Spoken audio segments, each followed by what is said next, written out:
The holy flow of hypersynchronicity. Isn't that what it's all about? I mean, it's a big question that you're asking me. What does it mean? What is the meaning of the holy flow? We've heard of the flow, like when you're in the flow and things are just happening and it's on.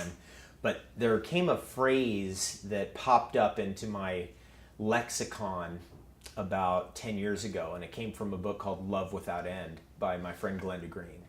And the phrase is hyper synchronicity. So this is when you're having synchronicities occur, but they're so full on and so overwhelming, it's like seeing into a higher mind.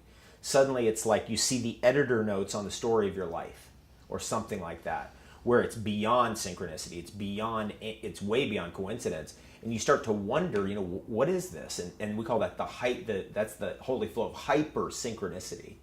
And that means that you're kind of stumbling right into the pathway of where you're supposed to be.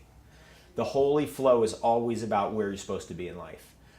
If you're in the holy flow, then things will just go your way or go in a way that tests you but still keep you entertained and keep you, kind of spontaneously in reach of, your destiny.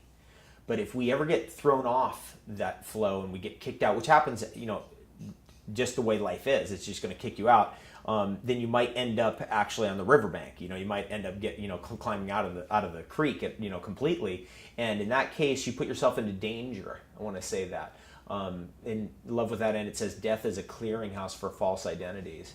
As soon as you climb out of that flow, you might end up in another pathway that isn't really the true you. And the pattern of life that I aspire to always is to always get into the holy flow, is to always stay in the grace, to stay in that holy flow and flow with the grace. And one wrong decision can knock you out of it. And I've made one bad decision over the last 10 years that really kicked my butt. But ever assiduously moving back into that holy flow is really always the goal. And when you're doing what you love, it's easier. I have to say that. I mean, that's how you stay on track. Right? It's like, follow your bliss, as Joe, what was his name? Joseph Campbell.